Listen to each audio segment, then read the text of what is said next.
is now my pleasure to call upon Gabriel Lee Krengel.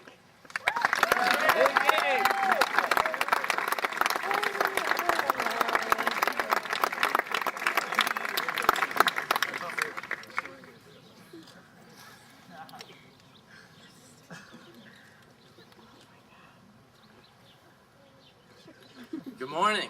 Good morning. I'm sure all of my fellow seniors can't believe this is finally happening. See some parents nodding in the audience. Well, here it is, diploma time. Of course, this wasn't inevitable, as every one of us knows all too well. After all, most of us came here with a record. No, not that kind of record. Maybe some of us, but what I'm talking about is a record of academic trouble. I know I did. And I think my personal experience isn't all that different from those of my classmates. Just 6 short years ago, and I do mean short, I stood at only about 4 foot 2 inches tall on my bare feet. Yeah, I know, no surprise there. But it was not my small stature that troubled me. It was my undersized prospects. You see, I didn't like school, and school didn't like me. Consequently, I was an unhappy, not particularly good kid. At just 12 years of age, school officials saw me as a kid with a past, not a future. Math, science, and English were crime scenes for me.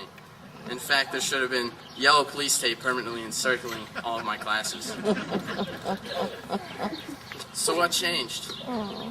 Coming to Forman, for one thing, as I remember, it started in chemistry class. This is particularly surprising since science was always the subject, where I felt the need to develop a mysterious headache that sent me running to the nurse, the class I ditched for Snack Bar 101. But something unexpected happened here at Forman. All those learning strategies they taught me day after day after day just seemed to kick in. Note-taking, visualization, journaling, paraphrasing, going for extra help, they all seemed to help me find my way of learning, not some textbook publisher's way.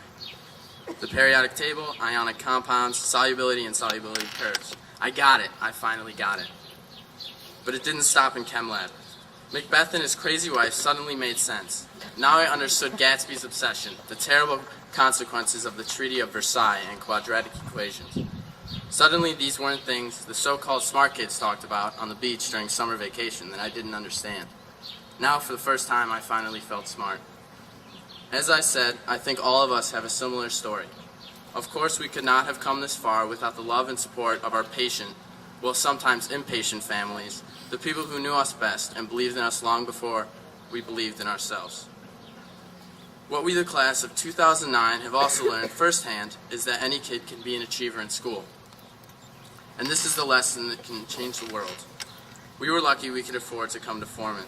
But what about those other kids out there with learning differences? You know, the ones branded as losers?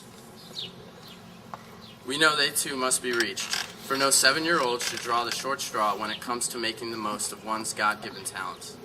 Think about these 4 people once destined for failure.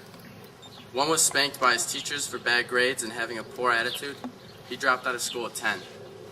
Another failed remedial English and came close to flunking out of college. The third feared he'd never make it out of school, and might not have without the assistance of a tutor. The fourth one finally learned to read in 3rd grade, devouring Marvel comics, whose pictures provided clues to help him untangle words.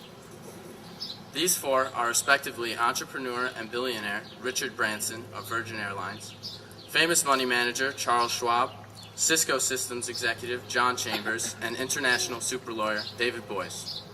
All of them were dead to society, but they proved society wrong. And what a duller, different world it would have been without them. We too have experienced that same sense of loss to society. But our good fortune, our loving parents, and a safe and caring school has changed it all for us. We too can have the successes of those 4 men. So let each of us in the class of 2009 also dedicate ourselves to reaching out someday, sooner than later, to try to make sure every kid gets that same opportunity we have had. It's not only the right thing to do, it's the only thing to do. And remember, the only real learning disability is a bad attitude. We're here today because we overcame that and had faith in ourselves. That's not to say mission accomplished. We have great personal, educational, and societal challenges ahead. But that's an opportunity, a portal into greater things to come. Thank you, everyone. Congratulations to the legendary class of 2009.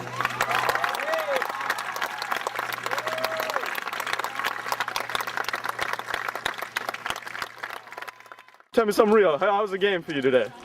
You know, it was real nice in the third quarter. You know, I thought they would throw the ball right, but then he dropped it and we lost.